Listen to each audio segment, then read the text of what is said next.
I'm going to sort of lay some ground, just make some remarks about land. Then I'm going to ask our panelists questions. And then I'm going to open it up to everybody. So please write down your questions. Those of you who are online, you could put it in the chat and we'll be monitoring that. So Bayan asked me to talk about the role of land in understanding this war. And so I'll say that war often serves as a pretext and mechanism for dispossessing people of their lands and livelihood, and for the state or warring parties to gain access to resource-rich land to, in the short term, finance their war effort, and in the long term, to accumulate wealth and power. And war has played this role in Sudan for decades. Along a similar kind of logic, Sudan's so-called peripheral regions, which, it's like the majority of the country, basically, have always served as an economic lifeline for state and business elites at the center in times of crisis. And not only for domestic elites, Sudan was also the answer to the twin oil crisis, for example, in the Gulf that hit the Gulf in the 1970s, but also to the cotton famine that led to the collapse of Britain's textile factory industry in the early 1900s. In both instances, Sudan provided a critical lifeline through the labor extracted from Sudanese cotton and wheat farmers. And state-driven land dispossession has for decades been facilitated by a legal framework which we inherited from the British. If you look at the land laws, for example, that allowed the Nimeri regime to forcibly displace and dispossess people from their lands in the 1970s to pave the way for Gulf finance mechanized farming, the so-called breadbasket experiment, if you remember, that largely failed, you will see that they almost verbatim in language mirror the land laws established by the British to extract Sudan's cotton in the 1920s. Sudan's land and investment laws have in fact since then only expanded the power of the state to essentially steal communal land they deem unproductive, which often includes land used for rain-fed farming and herding. So I'm going to try to give two examples of the ways war has served as a mechanism for land dispossession and resource accumulation. And I'm going to apologize in advance because the first example is from Darfur. And I was just telling Yasmin earlier, part of the challenge of being one of the few social science Sudanese professors in North America means that we're often asked to sort of talk about issues that we're not experts on. So I just want to kind of lay that out, and so people can correct me in this context.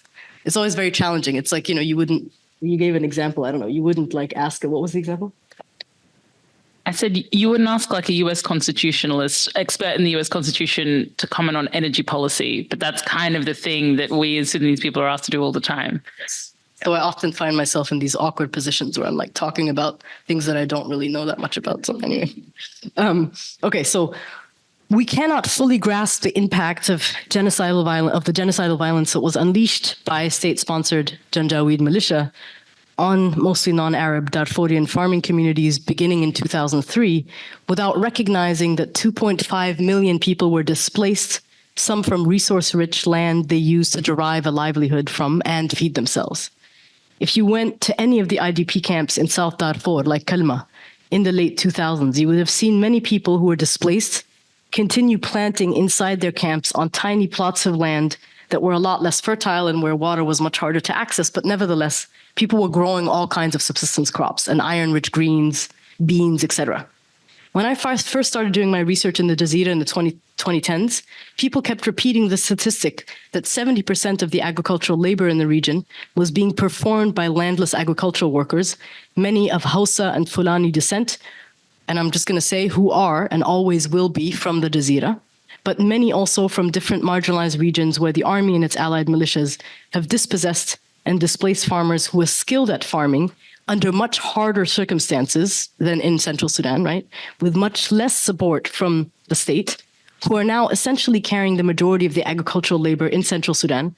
And that labor is highly feminized, and these workers are themselves organized into quite radical and inspiring formations that I mentioned earlier called the Kanabi associations, which have a bit of a different agenda from the farmers' unions.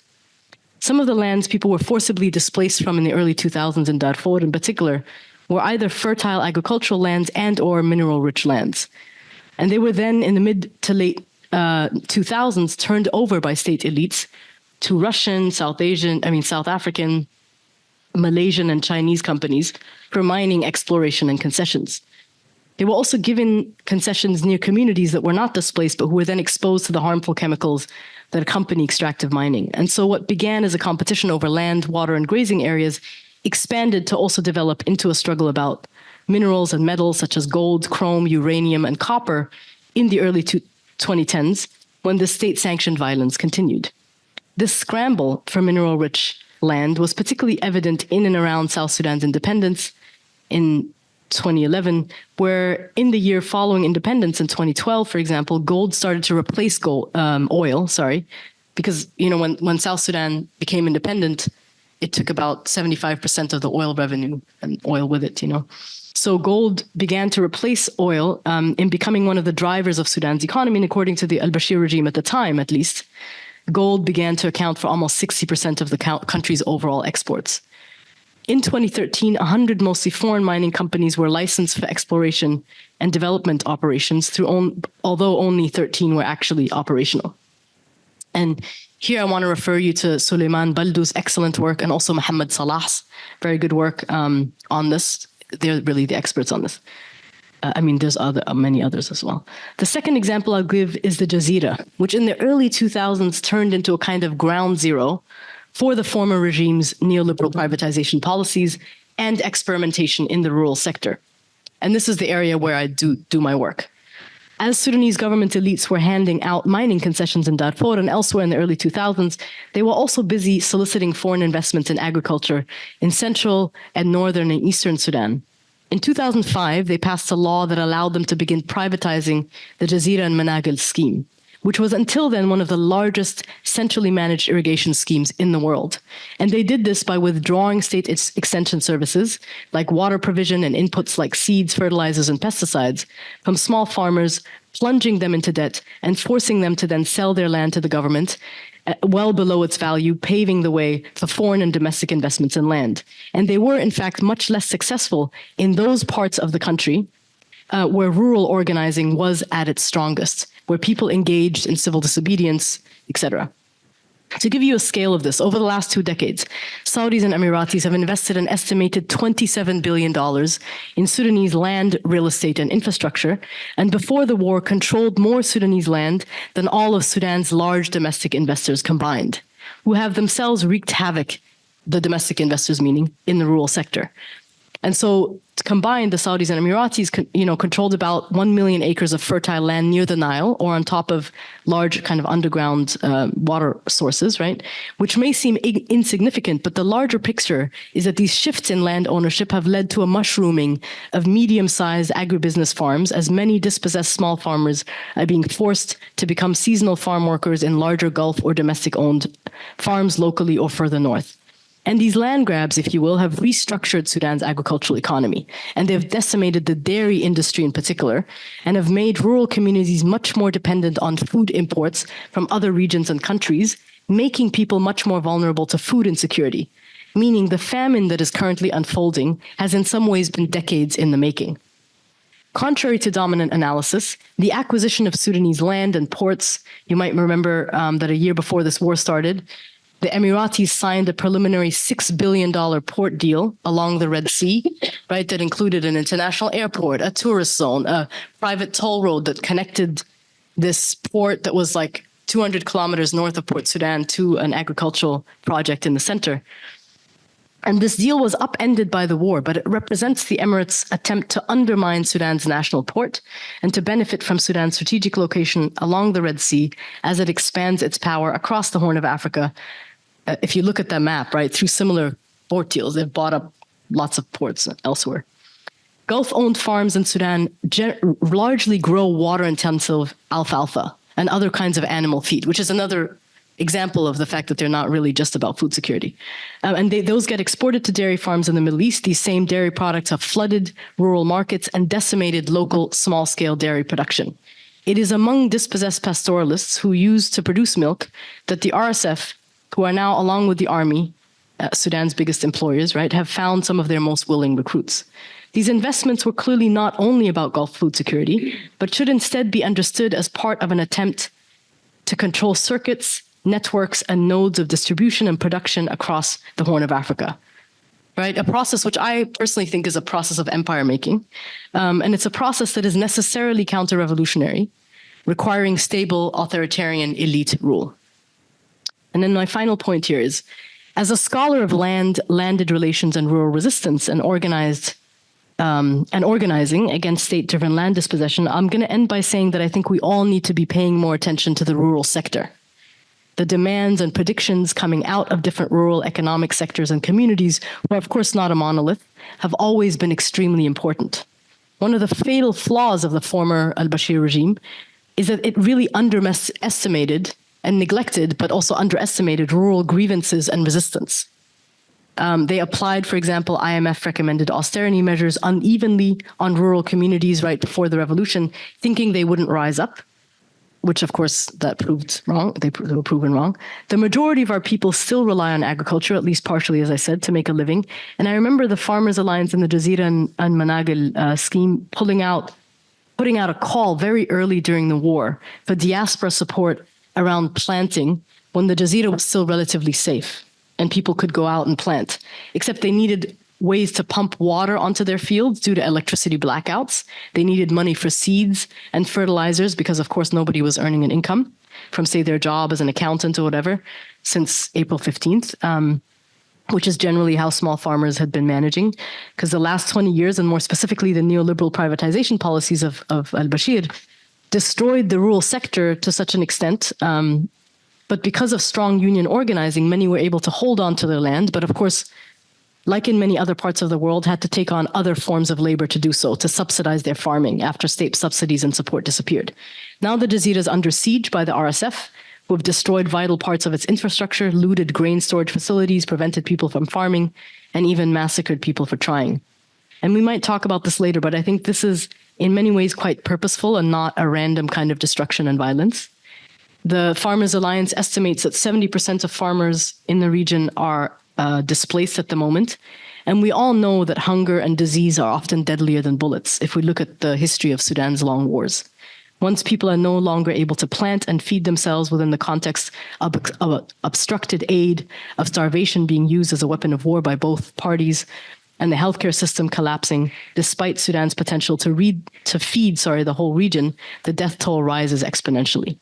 So I'm going to kind of end on that depressing note, but I'll say that the different forms of organizing, some of the statements and charters that emerge from the resistance committees in the more rural, more marginalized parts of the country also have a lot to offer us in terms of analysis and solutions and paths towards justice, of which land justice should always be front and center in a country like Sudan. Thank you. Okay, so whoever wrote the blurb for this section on land did an excellent job kind of laying out what's at stake and laying out how we might approach this topic of the connection between land and war, war and land. So I'm going to start with the premise that land is so many things, right? It's resources, both what lies above and beneath land. It is for some identity. It is burial place. For some, an ancestral form of belonging. It is sustenance. It's also the medium through which the human and non-human worlds interact and overlap. So I want to start by asking all of you the question that Bayan asked me, which is, how do you view land? And based on that definition, what role do you think land plays in understanding this war? Okay, you have your own. Whoever really feels compelled. Yeah, we can. I can just repeat it one more time. So how do you view land? And based on that definition, what role do you think land plays in understanding this war? And this is Bayan's question to me, actually. Go ahead, Jawhara. Thank you. Thank you so much, Nisrin. I think the introductions that you've provided lays a very good background for this discussion. I think, as someone, as mentioned earlier, someone who has interest in the economy and the war economy, land plays a very big part in that. And the way I see it is that land over the years has been somewhat going hand in hand with access to state services and to just being accessing basic services as a citizen of the country of Sudan. And this is, of course, a skewed kind of perception, since we all know that even the distribution of land since the colonial days and beyond that, even after the independence, has always been if I may say, not fair.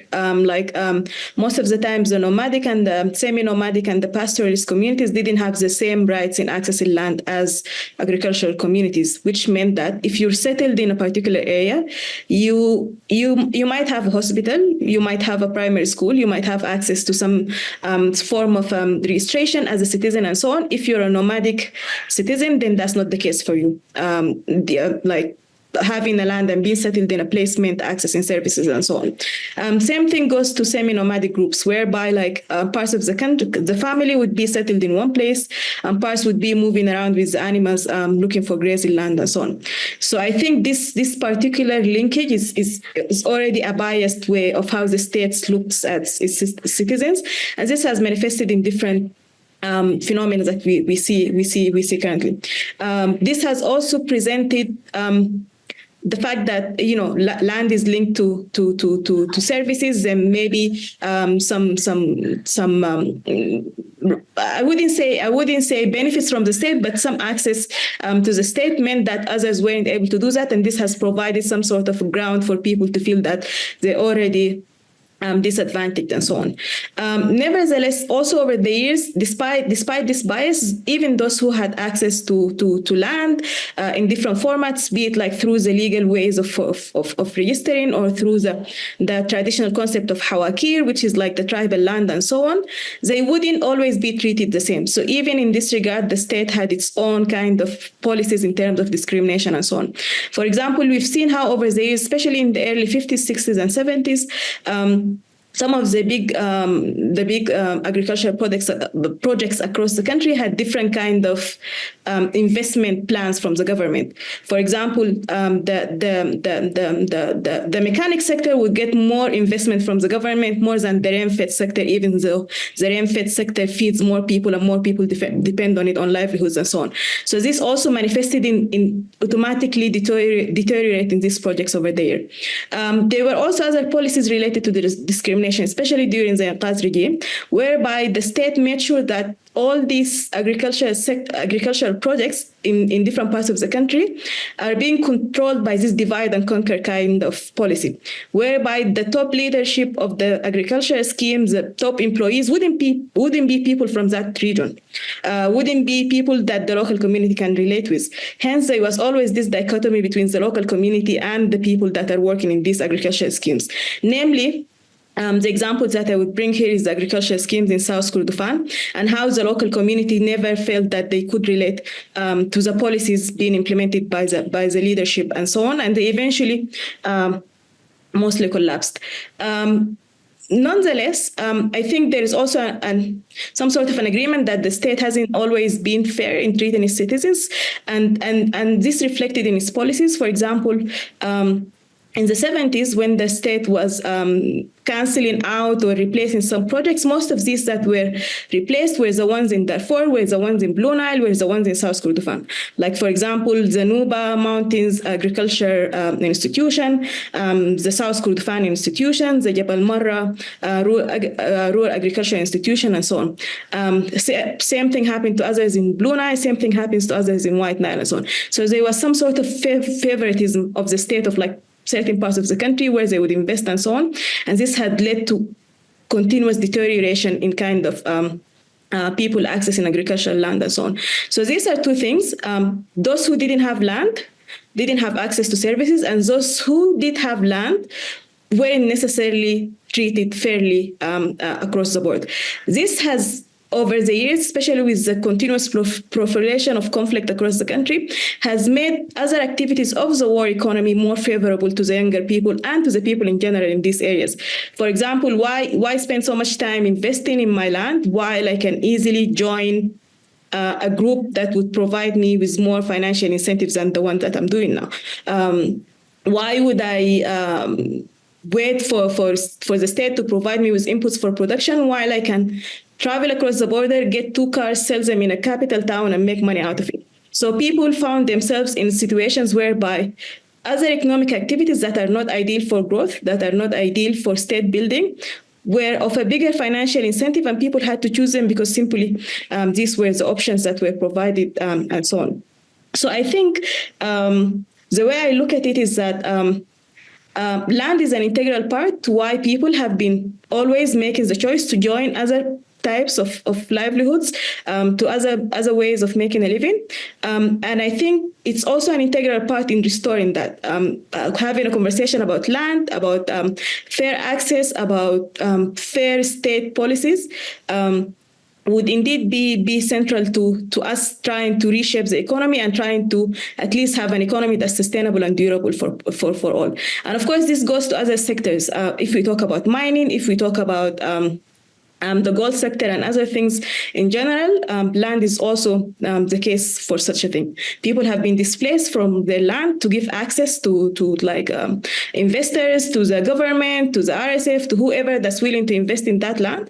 And then these people find themselves in a situation where they have to find an alternative, which is not necessarily the best option, and so on. These are my initial points, and I'm happy to answer any follow-up questions. Thank you so much, Ham.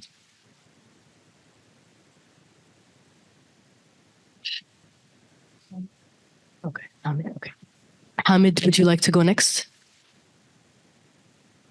Okay, I can go next, and I will be very brief. Land is not my strongest suit, but I will just make a few remarks. I think,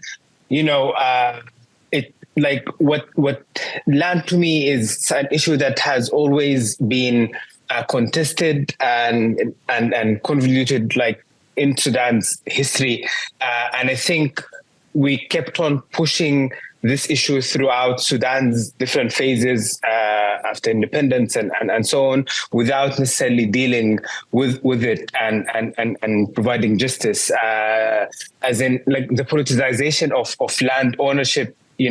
Obviously dates back to colonial days and so on. But also the Sudanese state, the central state, has in many ways been even harsher in terms of enforcing much more difficult and much more unfair, land policies, as Jawhar has mentioned. So I think we went through a phase where contestation and, injustice over land ownership and so on started in the colonial days. Then the Sudanese state took on that role and, in very brutal ways. And, as also Jawhar just mentioned, in the 70s, and the different policies and acts that were introduced by the Sudanese state were very unfair, and that contributed to the continuation of this very problematic approach to land when it represents so many things, tribal lands and so on to people, but also sources of incomes and livelihood to people across the country. And I think it cannot be a coincidence that when you look at the history of, where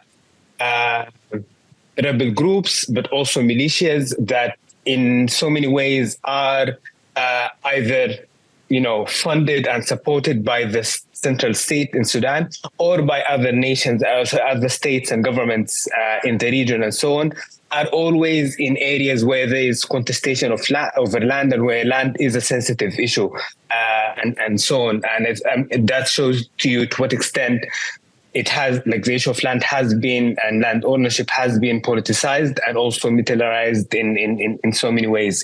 So I think from the, the impact of the colonial policies, then the Sudanese state policies, and then foreign intervention and,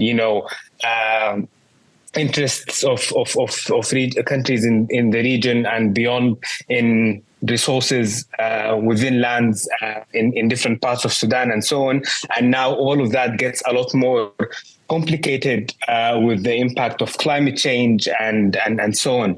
And I think also one thing that we see today is that, it also cannot be a coincidence that people, farmer tribes in specific parts in Darfur, who are farmers and who, have their agricultural land, are getting displaced and also ethnically cleansed so that these lands could get freed up for mining activities. And we know who benefits of these mining activities, gold mining activities, specifically. So that shows you how, yes, the issue of land is central to Sudan's history of conflict and particularly to the current conflict. Let's stop here.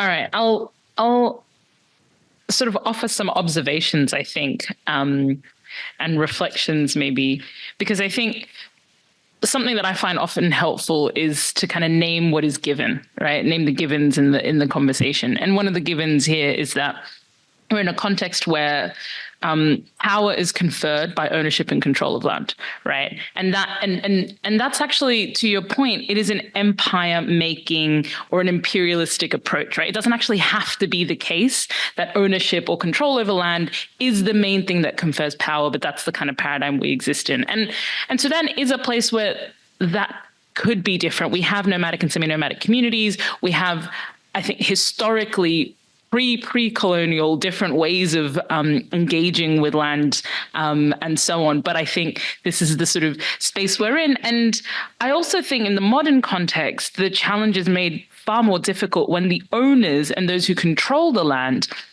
are not easily accessible. You know, they're in different countries. They have different citizenships. We live in a sort of globalized context where actually finding out who owns a bit of land is quite an effort. Finding out who your feudal overlord is takes quite a lot of accounting, as financial forensic accounting or whatever. And that I also think is a reflection of the kind of the modern context we're in and why this feels to me so gnarly in a way, right? And how the conversation sometimes there is an urge, and again, I think of sort of the popular discourse, there is an urge to sort of project or template a more simplistic colonial language to what we're facing today. So, for example, we might compare the way that the Emirates plays out in Sudan to a traditional quote unquote colonial relationship, but it isn't quite the same. It's different,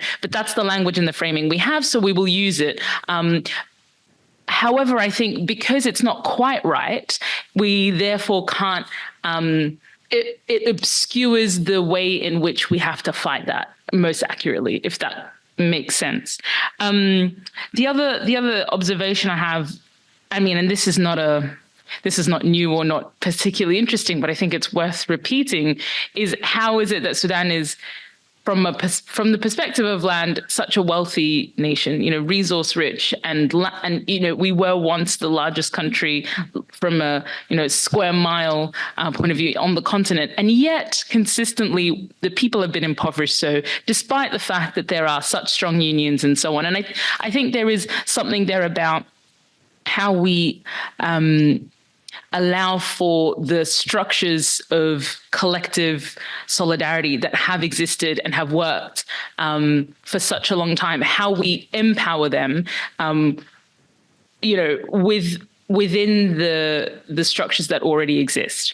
I don't necessarily have the answers to that, but I think that's something that I'm thinking about in terms of, I don't actually feel like we don't need to create new structures. We don't need to come up with new ways of collective organizing. That work is already there. That's been done. I think the sort of the trenches have been dug, as it were. But the question is, how do you irrigate them? How do you allow for that to continue to be rejuvenated? And to the point around farmers, asking for the diaspora to get involved in planting and so on. I think that is an example of useful ways for us on the outside to contribute to what already exists, as opposed to kind of being like, well, what is the new thing that needs to be created?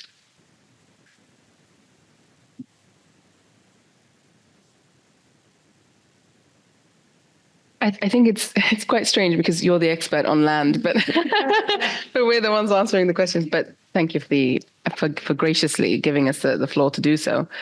I think if you want to find something, if you want to know what's really, really important, it's a thing that no one talks about. And I think we don't talk about land anywhere near enough. We talk about oil, we talk about gold, we talk about resources, we talk about everything but land. And I think that to me is a clear indicator that it's the most important thing and also the most, contested thing.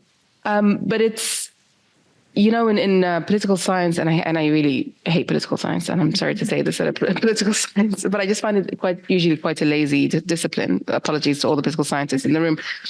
But there is a political science sort of concept of Dutch disease, which is that if you have, a lot of the one resource, it's both a blessing and a curse, that you start to depend on it and rely on it for everything. And I think that's usually an economic model, but I think actually politically land is our Dutch disease, that land has become so integral to both the method and the objective of political regimes because of the way it's used to create dispossession, as you've outlined, Nisrin, that it's now become the thing that, every single regime or entity seeking to be a regime relies upon. It has become the resource that underpins almost everything else, both the political project and the economic one.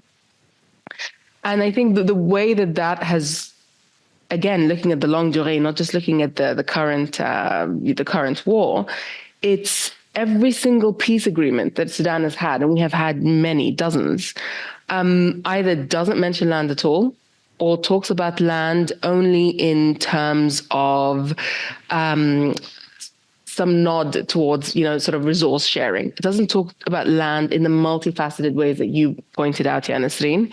And I think in a way that underscores the extent to which states and state-based organizations don't recognize the value of land in its multifaceted ways, but also that it impacts everything. It impacts, food security, impacts the economy, it impacts very key commodities like wheat, which, if we focus on wheat for a second, wheat was not singularly responsible, was very much responsible for the downfall of both the Numeiri regimes and the Bashir regime, because the ability to control wheat became the crux of the social contract in Sudan, particularly under Bashir.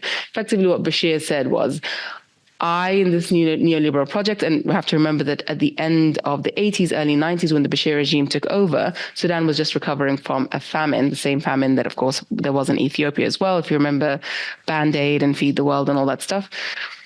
And Bashir effectively said, my government will not give you services. We will, sort of liberalize everything and privatize everything, but we will give you wheat. And that was his compact with urban people, effectively.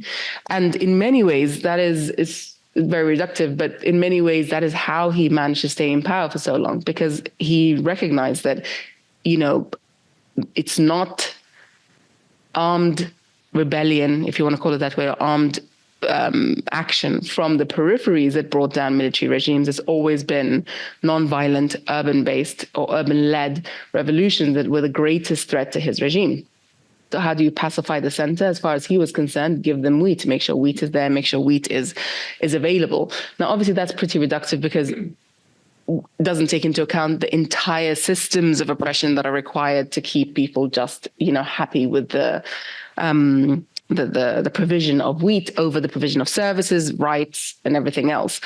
But it became so integral to his rule that, the secession of South Sudan didn't bring him down. It wasn't the multifaceted by that point and multivarious armed groups that brought him down. It was, effectively his capitulation to IMF diktats about raising or taking the subsidies off wheat that really galvanized for many people their sense of wrong from the state.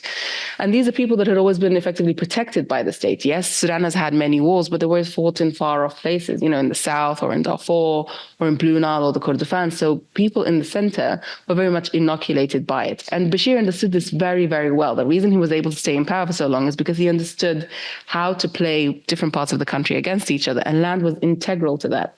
But even before Bashir, you had as you mentioned, Nimeri and his, as he called it, the nationalization of land in the early 70s. And when he did that, he effectively used it to undermine the power of native administrations or tribal chiefs. And so with, his manipulation of land under the guise of socialism and nationalism and expanding assets to the country as a whole was a very thinly veiled attempt to effectively minimize power centers in different areas and consolidate power at the center. And of course, Bashir then absolutely takes from that. And if we go before Nimeri, Aboud, even though he wasn't there for very long, I'm trying to think of a better word than selling out, but his selling out of the people of the north, particularly people in Halfa, specifically so that Nasser could build the high dam in southern Egypt. That, is also the ways in which highlights the ways in which different Sudanese military dictators have effectively used land to create dispossession of the land itself, of power centers, of wealth, across the different military regimes that we've had, and we've had many, and each one has been longer than the other. And so land really is, to your point, Nisrin, really is the central issue here, as well as what's under it, right?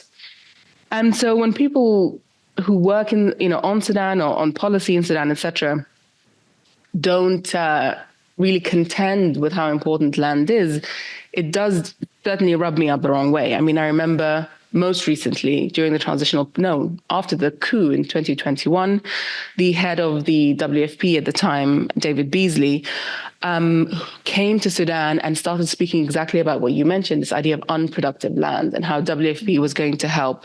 This is post-coup, mind you. So WFP clearly, under his leadership, had absolutely no problem with dealing with an illegitimate government because his eye was on this idea of, unproductive land and how WFP was going to help the Sudanese people, revitalize this land to be more productive. He obviously had no idea what productivity would look like in Sudan, not culturally, not socially, not politically. And it's something that, wouldn't surprise anybody in this room, but the military leadership at the time, which included, of course, both Burhan and Hemeti, was absolutely happy with, because it continued their policy of dispossession.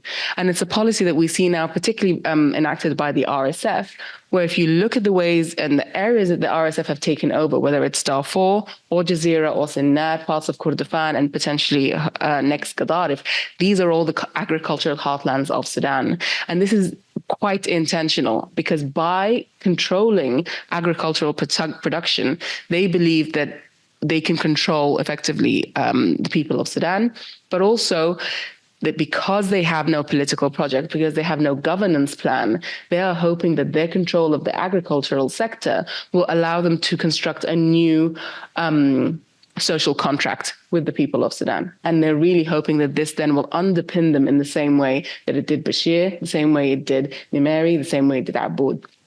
So when we say that there's really not much of a difference between the ways in which armed actors, particularly state-based armed actors, have dealt with land in Sudan, have dealt with the people of Sudan, this is what we mean. We see very much the continuation of these policies because, frankly, they're very, very effective. And I love what you said about the famine. The famine has been decades in the making, particularly with these land grabs. And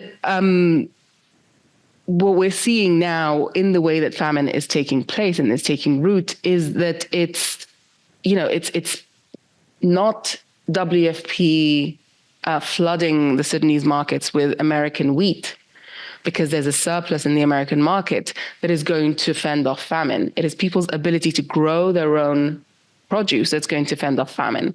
And if people are unable to do that, then this famine will only continue and it will compound. The latest figures from some number crunchers was that if there isn't any kind of real robust engagement in agriculture, not in bringing in wheat, but in agriculture, then we could see cumulatively around 12 million people die by June.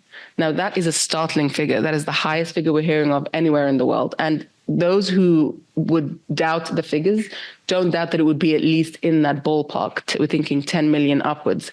And of course, even half of that figure should be enough for us to really focus on this issue of agriculture and focus on this issue of land. And, not to get too in the weeds about the political processes and the mediations that are going on, but none of them are focusing on this idea of land, of green zones for agriculture, on sort of local ceasefires for agriculture, on humanitarian corridors for agriculture.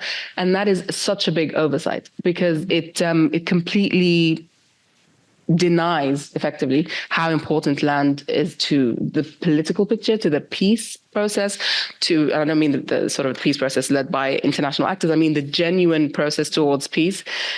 And we're effectively stuck then as a country at the mercy of different political and armed actors that will continue to use wheat as land, and its products, gold, wheat, etc., to dispossess people.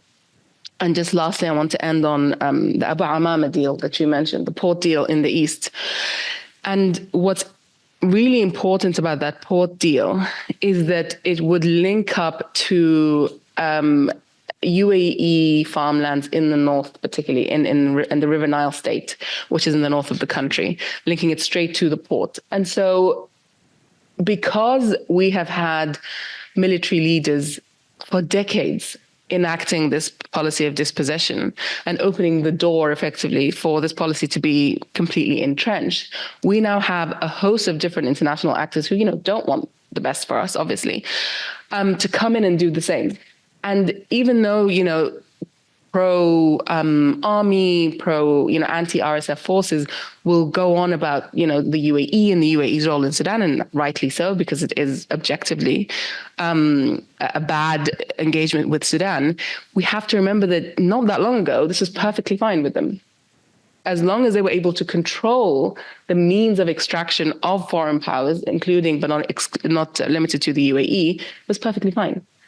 And it's only now that they've actually joined everybody else's calls, the revolution's calls, the revolutionaries' calls, to really sort of look at why it is Sudan is effectively at this imperial mercy of these countries, that they suddenly have an issue with it too. So I just want to say that this is not a partisan issue. The issue of land is not related to support for SAF or the RSF. It is related to a recognition that was recognized under the revolution as well, that the ways in which land has been used to undermine Sudanese in many ways, socially, politically, economically, is now being mirrored in the international picture. And that is something that we've always been against, I think, as activists, as whoever it is, analysts. But it definitely requires much more engagement with, because I think we will continue the cycle of land dispossession if we don't, properly focus on it from now.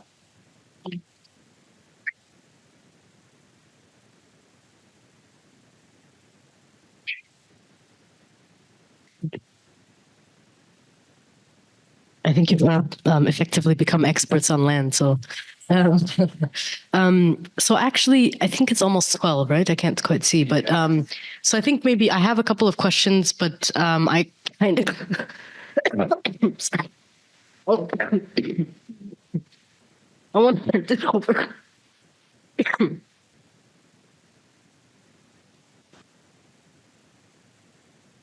I want to hand it over to the audience to ask questions. Sorry, cough. So please ask your questions.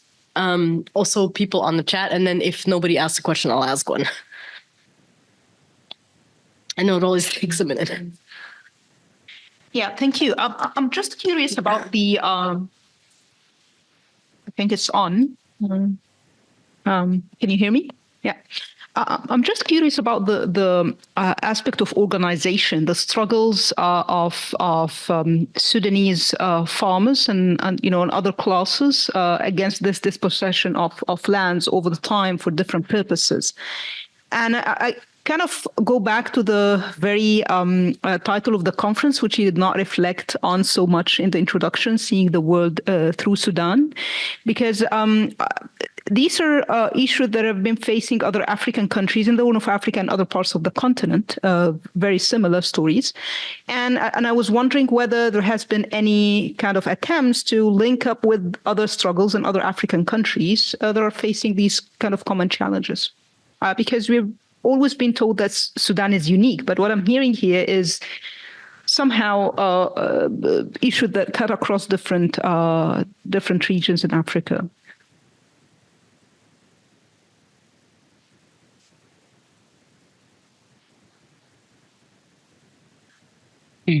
Thank you so much to everybody for everything you've said. I just have one question. You guys lightly touched on the idea of the feudal system in Sudan. And I wanted to kind of bring it back to that and discuss the entrance of the feudal system into the Sudanese idea of ownership around land, and maybe kind of address how that is in opposite of how traditionally a lot of the land was shared between people, and the role of the tribal councils in that as well. So if you could just...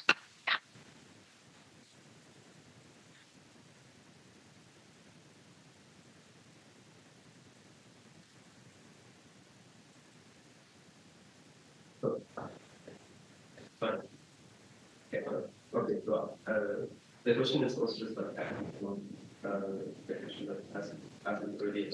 I'm sorry, if you can get closer to a mic, we can't hear you.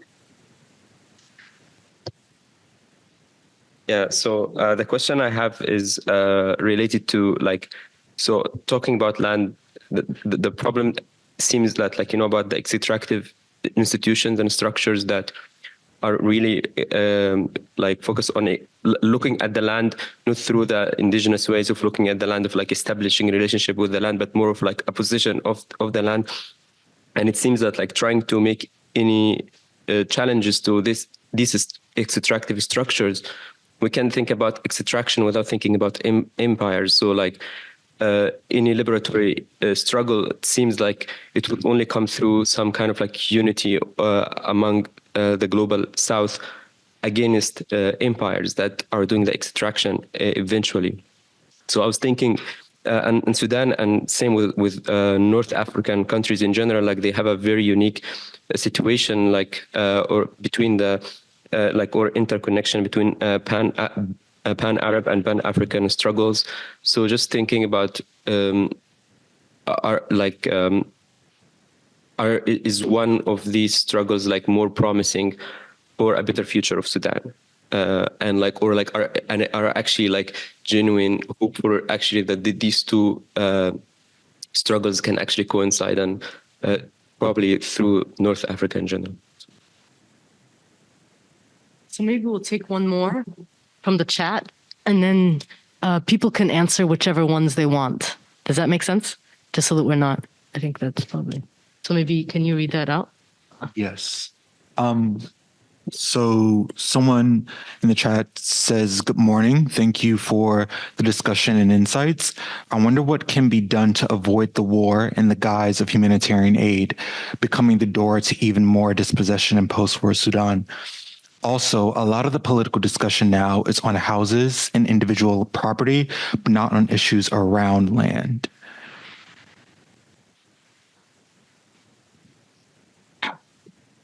So I'm going to hand it over to you, to any of the panelists to answer those questions. Just 'cause, whichever questions you want to answer, feel free.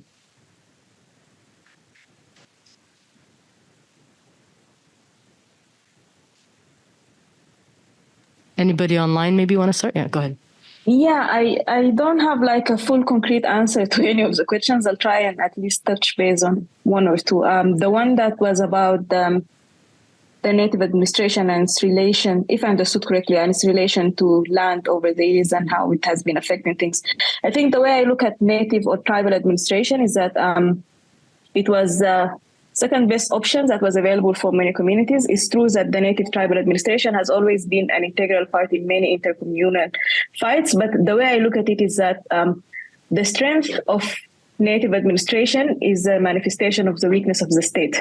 The further you are from the state, the more people resort to these local structures that have been over the years providing them with resources, protecting the land, and protecting them when fights occur with other groups. So the way I look at it is that, and this was a long discussion during the transitional period, people, or most of the younger urban urban center people would look at the native administration as a disease from the past, but for many people, this was the only solutions available. This has also manifested more in the current war, where people have automatically resorted to these systems. Some people that have been getting rid of all these concepts of native administration and tribal linkages have had to resort back to it, because this is the only means of protection, be it to land or be it to properties and so on. So I think fixing the issue of land would automatically mean some amendments to laws about native administration and so on. But at the end of the day, it's, as I said, it's what was available to people at the time. The point about the feudal system, I think maybe other panelists can talk about that. There was also a point about, if I remember correctly, I think it's about similarities and differences from the case of Sudan and other cases in the continent and so on. It's true there are many similarities, but again, I would defend the fact that the organizing in Sudan has always been different. For example, the example of the organizing within the cannabis systems that Nisrin has mentioned earlier, and with the farmer unions and so on. These are two unique forms of organizing that has over the years presented different incentives for different sectors within the agriculture system, which is like the workers class, and then the landowners and the farmers class and so on. And I think this is of course a product of the ways the dynamics of the Sudanese society is that these people were looked at, or the workers were looked at as like foreigners, as people who were settlers and so on, and the farm owners were looked at as the original people of the land. Hence, the organizing in the two different groups was not unified across the board and so on. So this is where I see the difference in the shapes of organizing in Sudan. And I'll stop here and allow others to take few.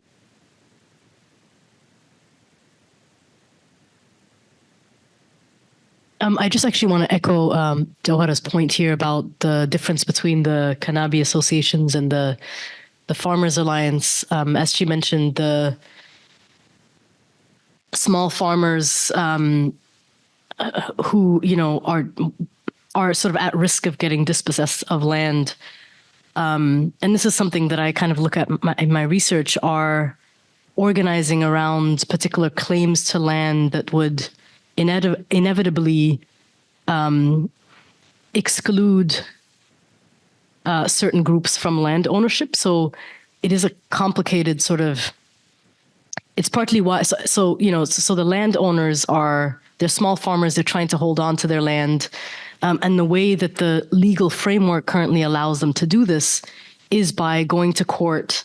In one case, for example, the alliance was able to, through the court system, which can only really happen in the Jazeera, I think, but through the court system, halt the sale of land at below market price, right? So they started to sell it for higher, but also they put in certain things, in place to basically allow people to hold on to their land through kind of cooperative agreements and other things. But that sort of enshrines a certain property regime, right, that then excludes herders. It in the Jazeera in particular has always meant that agricultural workers do not have access to owning land, to purchasing land, etc. Whereas the Kanabi associations emerged first kind of to look at working conditions, right, around their agreements with small farmers, but ultimately are also questioning the entire legal system, the kind of system of property regime that we in some ways inherited from the British. But I would argue that landed relations have always been unequal to some degree. And I think those, just to Al-Sada's point, I can't get in. I don't want to take up too much time, so I don't want to get too much into it. But when you think about the Ottoman Empire, part of what happened, at least in Central Sudan, is that you saw their heavy taxation policies really create a landed elite that forced small farmers into debt. They then sold it to larger kind of landed elites, local landed elites, who in turn then needed enslaved labor to, farm. And a lot of the same dispossessed small farmers became slave traders and captured people, from the South and other regions. And so we saw during that period, right, this is in the 19th century, a kind of expansion of, I don't want to call it a plantation economy, but something to that effect, right? And even before that, you had, again, it's a long historical, it's in my book, but, it's in my upcoming book, I should say. If we look at the history of landed relations, it's always been a negotiated, as Jawhara mentioned earlier, like a process of some groups having less access and other groups, and having to negotiate that access constantly. So going back to your point about have these groups connected to other groups in the region, the Via Campesina has made an effort to connect to the Jazeera and Managil Farmers Alliance. The person that we co-authored the Hammer and Hope piece with is the Via Campesina representative for the region. And he travels, all over the region to talk about kind of the organizing that they're doing. So they are, especially before the war, they were really attempting to build coalitions with other groups in Africa and beyond. And I do think that that's promising because, as you mentioned, some of the processes, some of the companies are the same, right? So meaning some of the strategies are the same, and it can help in sort of the organizing pieces. The Kanabi associations have less visibility. And I think, again, this is something that I've been challenging my friend on, right? Because some of their demands are contradictory on some level in relation to the farmers' unions, there's still, I think, work to be done for those two communities who have different relationships to land, unequal, to figure out how to also address the needs of the large class of landless agricultural workers who are doing the bulk of the work on the land. So again, I didn't want to talk so much, so I just want to hand it over to the next person. I can just jump in. I think the issue with the two questions on combining the struggles with other countries, etc. I think, as Nisrin just laid out, there's an issue with combining struggles within the country, and this is why people say Sudan is quite unique or quite different, because you have effectively different legal systems, different property regimes, different geographies at play, and Sudan is effectively several countries in one. And so trying to even unite that, particularly in a vacuum of political party mobilization and political party engagement with constituencies and constituency making, you don't have these natural sort of areas of solidarity. I mean, we have a communist party. It's the oldest communist party in the Arab region, I think, if not Iraq, and in Africa, but it's not traditionally or recently, let's say, it hasn't been doing the work that traditional communist parties used to do, for example. And because all of our political parties don't really do constituency building, with the exception of the Islamist Party, there's this idea of areas of solidarity happens often by happenstance or in areas of intense political engagement like revolutionary building and these kinds of things. But that consistent engagement and consistent representation of different similar political agendas of different groups just doesn't happen in any sort of concerted and predictable way that allows these internal solidarities to coalesce, let alone then building with, sort of other countries in the region, whether it's North Africa or elsewhere.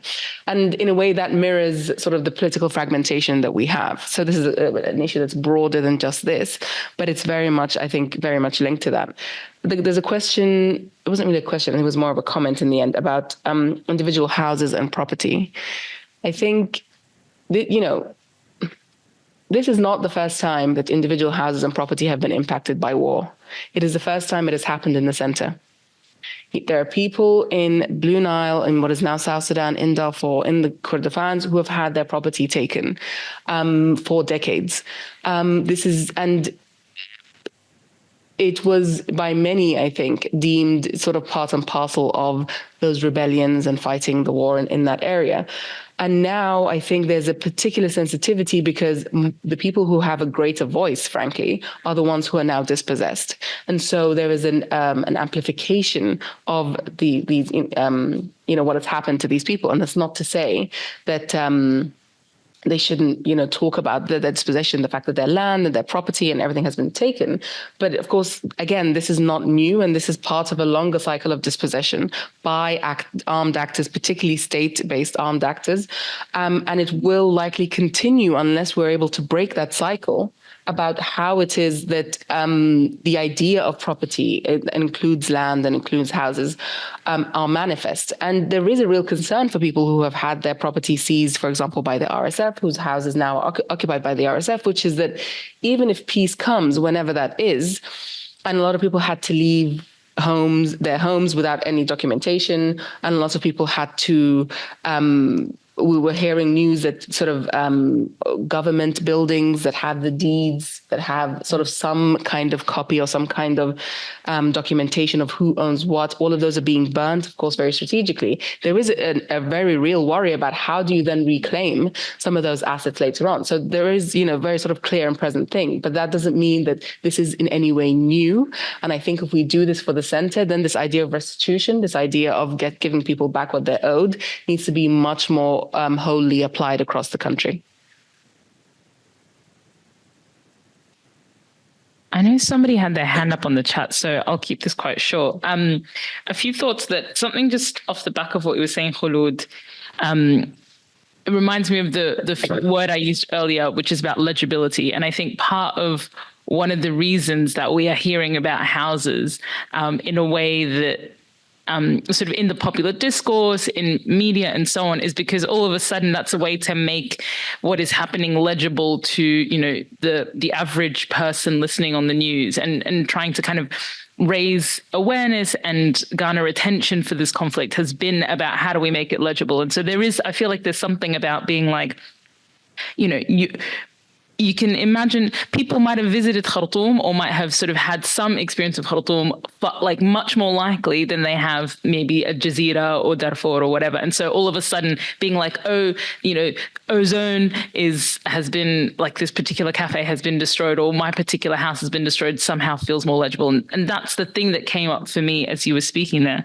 I wanted to speak to, there was a question about how we avoid the humanitarian framing. And I think I just kind of wanted to underscore this, and I don't have the answer, but I wanted to underscore the importance of robust engagement in agriculture rather than aid.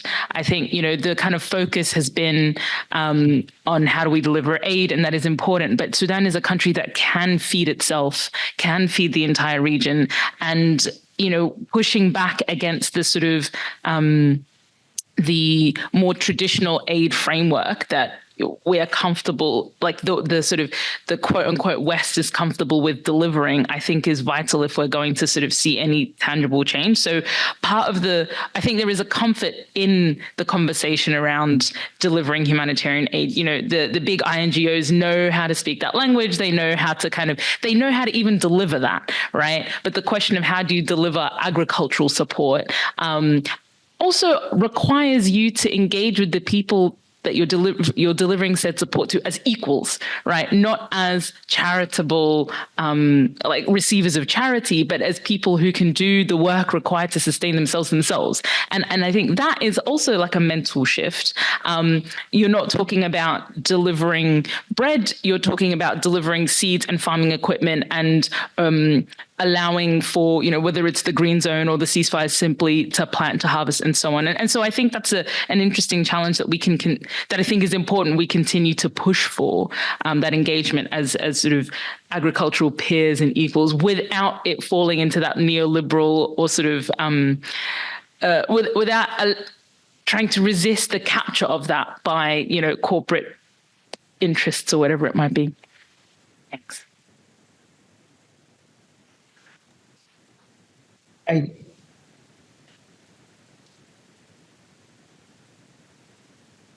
Please go ahead. Yeah, I could just add very quickly to the question of, people's houses. And I think I agree with everything that Kholood said on, why do we hear a lot about the issue of houses, particularly in Khartoum? because these are, the voices that shape the political agenda and the political discourse. But I think also another layer to that is that, and to the discussion earlier around whether the military, the Sudanese military, could in any way be, the hero in this situation. I think, that very much like the same military that has been, participating actively in the process of dispossessing people of their lands and displacing people from their lands in many parts of the country, is now using, the issue of the RSF, withdrawing from people's houses in Khartoum as, a condition to engage in political and peace negotiations and so on. And that is, it is the same military that was dispossessing and displacing people from their lands, now saying if the RSF does not get out of people's houses in Khartoum, they're not going to engage in discussions, in talks and peace talks and so on.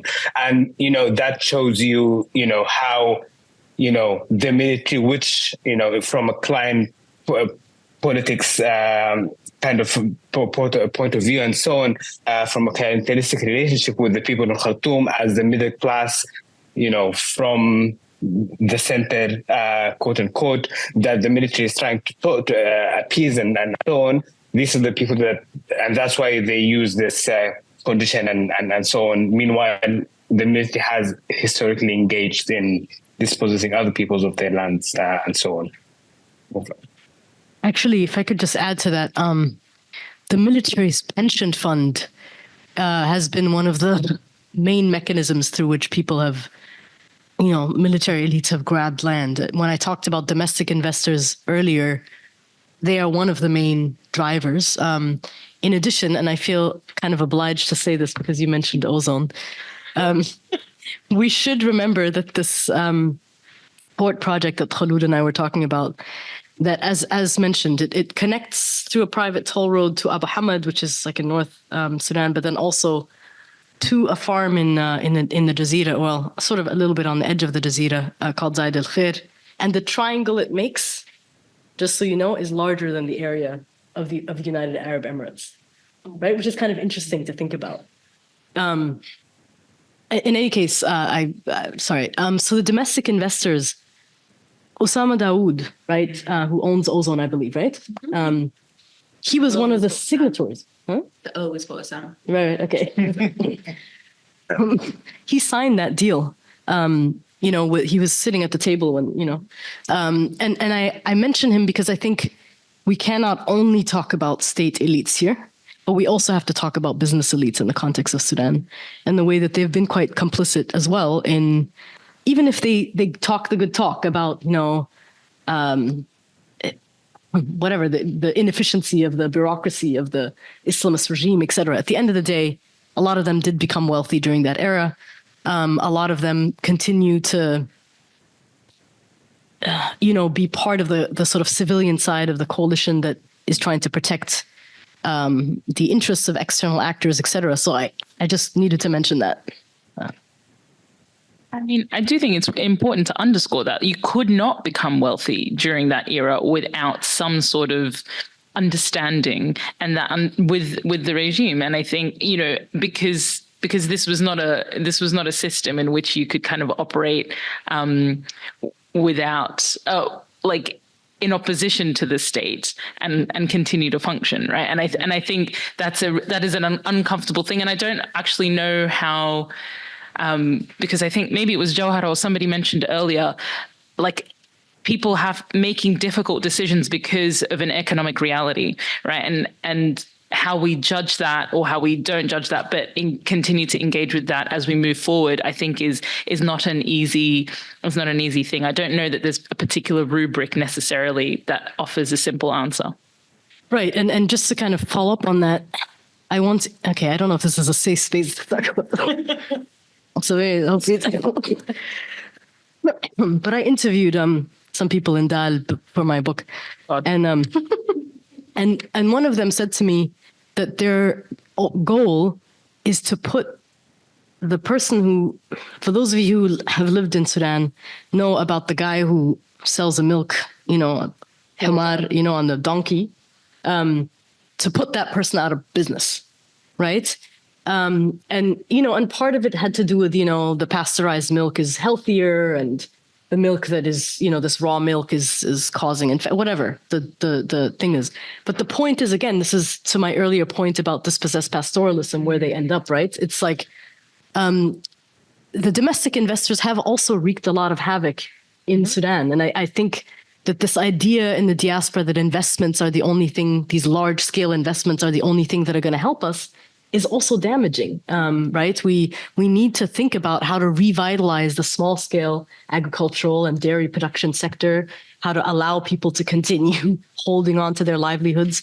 And so again, to the same point, when we evacuated from Khartoum in the beginning of the war, and these are rumors, so I'm not going to say this as fact, but people were talking about a lot of there was a chicken factory, a farm that was also taken over by a Dal company, that had hired RSF soldiers as security against the kind of civil disobedience, local civil disobedience, right? RSF, other kind of law enforcement bodies as well. But it's no surprise then that some of those spaces became the headquarters of the warring factions during the war. So again, I think these are all things that we should keep in mind. I think there's some questions in the chat, so let's look at that. I was just going to say something about, sure, not to pick on Osama Dawood, but also why not?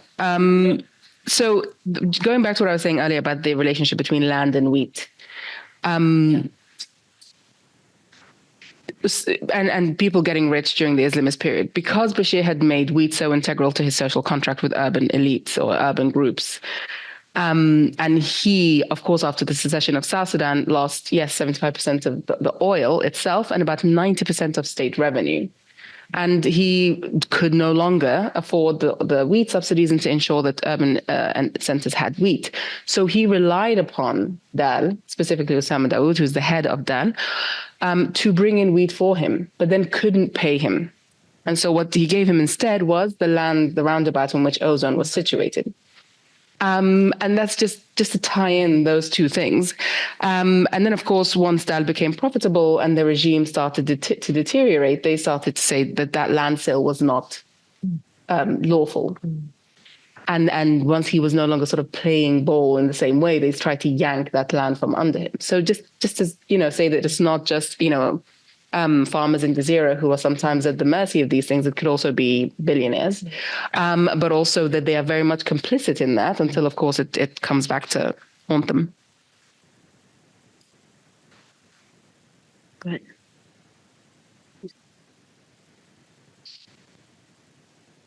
Hi, thank you, everybody. Just thank you for this. I had a question thinking about Hamid's remark earlier about how gender shapes different people's relationship to the Sudanese state. And I was wondering if you could comment on where you see the intersections between the struggle for land justice and the struggle for gender justice in Sudan, and what role you see Sudanese women playing and already playing in those kind of joined struggles. Maybe we take like one or two more questions and then go ahead.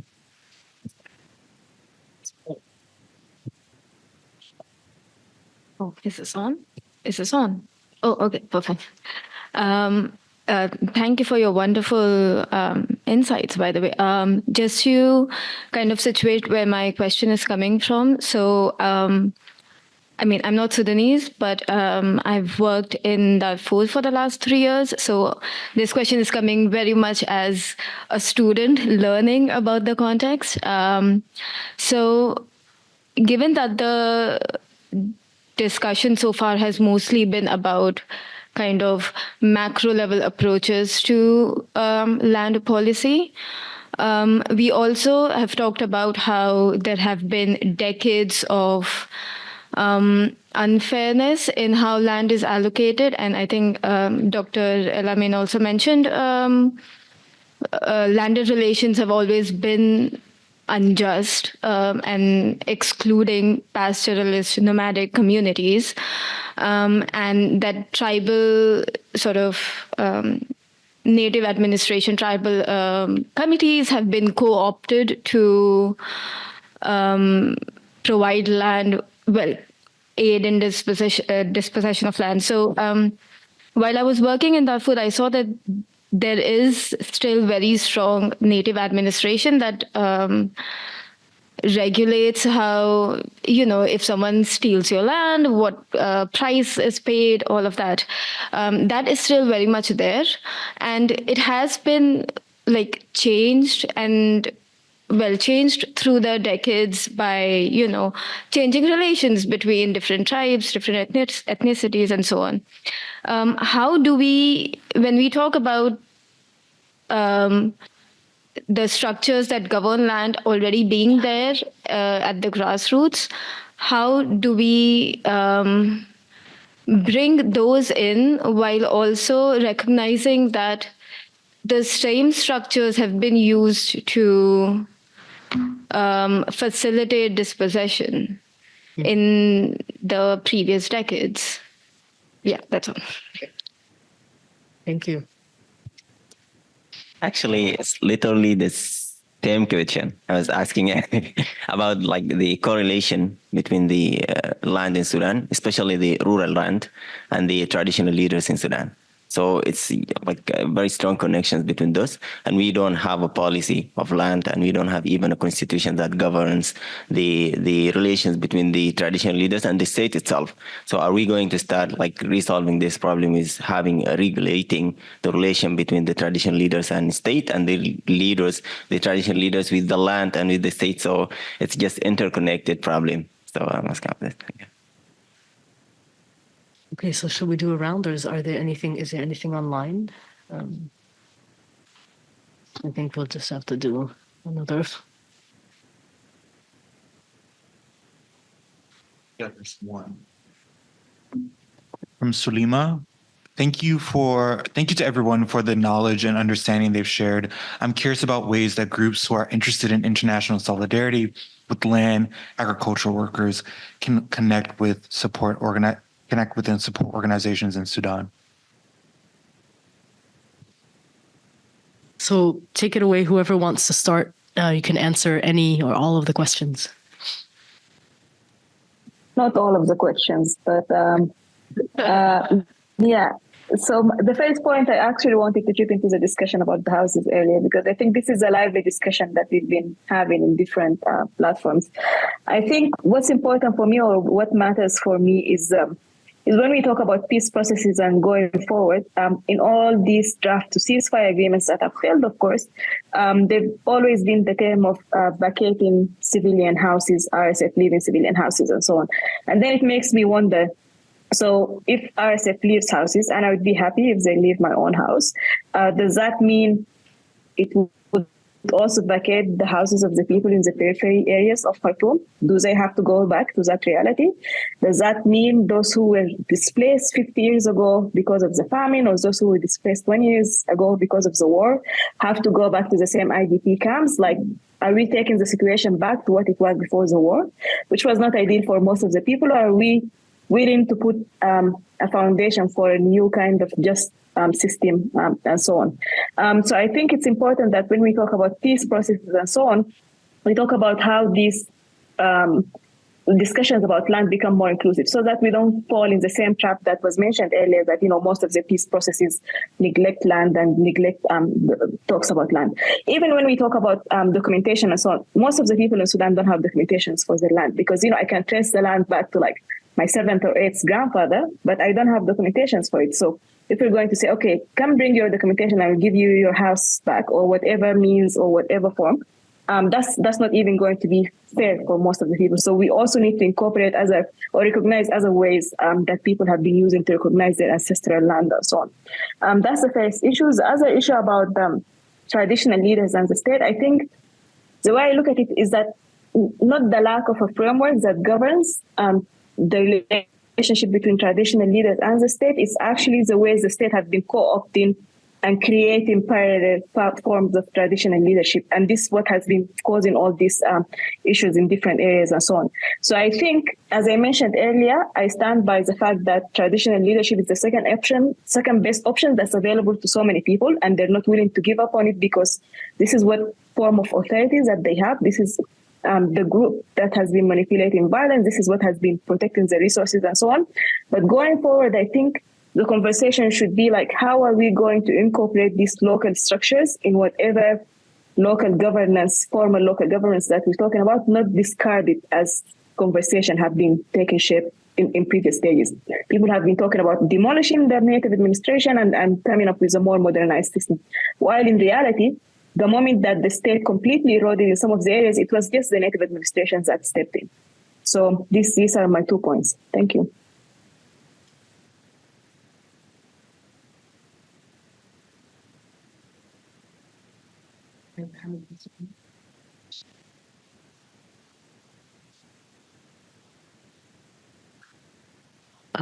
Yeah, feel free to jump in, answer whatever.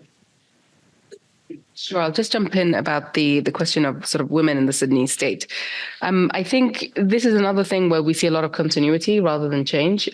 We saw that, we know very well that, under Bashir, women's rights were very much curtailed by the public order laws of 1991, but also by sort of a whole host of laws that have been either been inspired by or come through the Sharia law system in 1983, which curtail a woman's rights to, sort of equal inheritance, custody of her children, divorce and marriages and all sorts of, personal laws.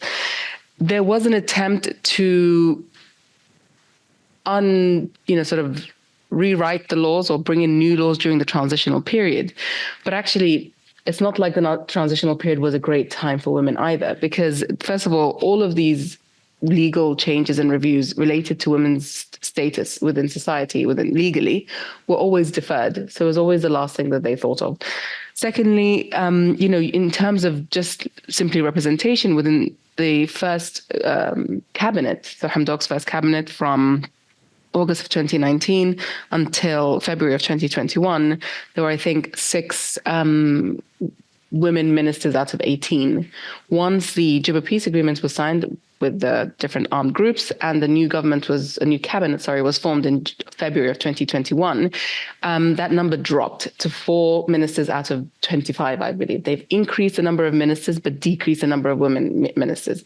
So there's never been a real concerted engagement with really improving the situation for women.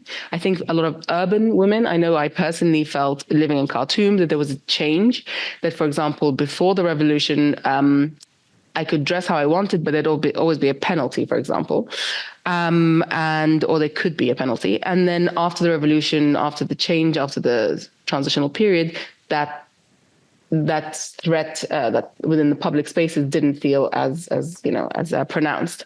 But that's probably about the only thing, and it only probably impacted people who were in my position.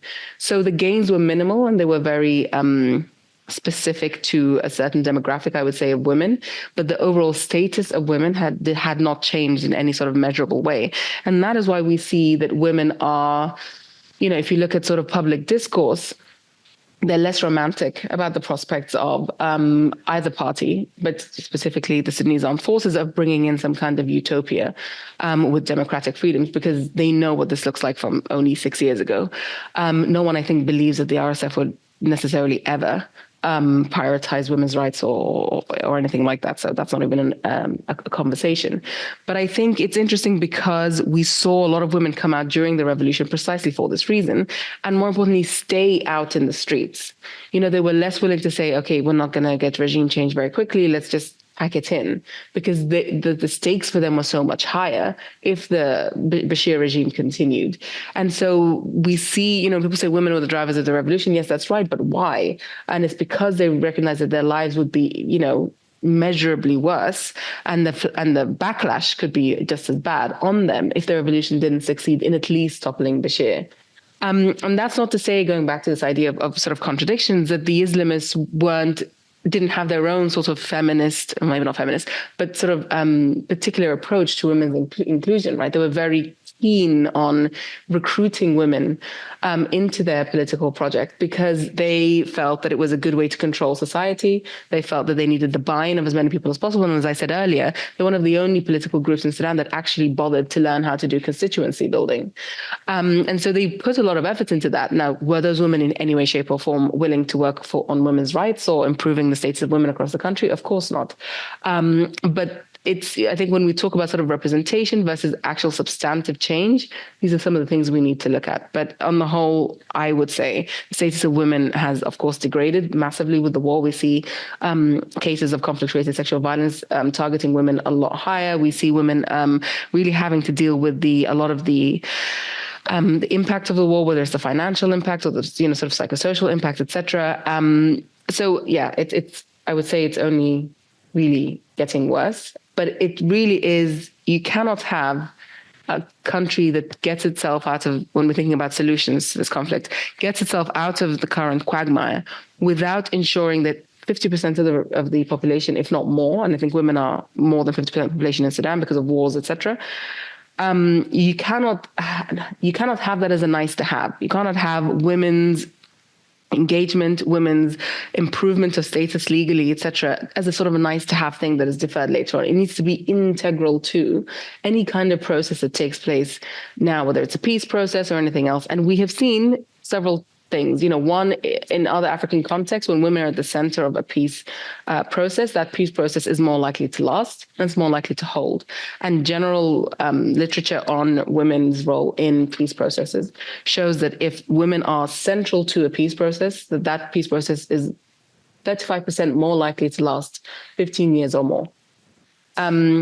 So we can't really afford not to, is what I'm saying, because it doesn't make sense in sort of the kind of country we want to build, but it also doesn't make sense in terms of just frankly ignoring the needs of the very specific gendered needs of more than 50% of the country. Just a note to add there as well is, because I know your question was around the sort of gender and land justice being intertwined. And I think, and I don't have the stat off the top of my head, but I would make a sort of educated guess that the majority of landowners are not actually women in Sudan. And so even though the majority of farmers are women. And so I think this is, part of that, when we're thinking about gender justice in Sudan, and we're thinking about the number of people that are landless agricultural workers versus those who sort of own, the farmers who own the land and so on. Like when the justice has to also include women, like owning the land, but also, I guess I'm not even sure that owning the land would be the solution necessarily, but I do think that that split in power reflects kind of the status of women in the society. I think, Nisrin, did you want to speak to, because I'm also curious about the answer to this question, how groups interested in international solidarity can support those on the ground? Sorry, I mean, I'm putting you on the spot. But. No, fine. Well, and I also just wanted to mention that I think, again, I feel uncomfortable saying this as a diaspora person kind of looking in, but the farmers' unions could do better in terms of involving women, I think, especially because, as mentioned, most of the agricultural labor, even within the I think there's still work to be done on that. In terms of connecting, I don't know, talk to me, I guess. I don't know. I only have part of, I think what's hard, and I think again, Jawhar mentioned this earlier, but if we're really thinking about really local organizing, you have to be sort of on the ground connected to the organizers to know who they are and how to connect people. So I can connect you in the part of the Jazeera that I worked in, there are lots of other forms of organizing happening in other parts of the country that I will not be able to connect you with. But if you're interested in connecting to the Jazeera and Managil Farmers Alliance that I mentioned earlier, they've been doing a lot of advocacy. They have a whole, I think they just came out with a booklet that is titled "We Must Plant," that I think needs amplification and support, both financial and otherwise. So yeah, just connect to the Sudan Solidarity Collective and I'll follow up here. I think that actually concludes this panel. So yeah, right? Okay. Thank you so much.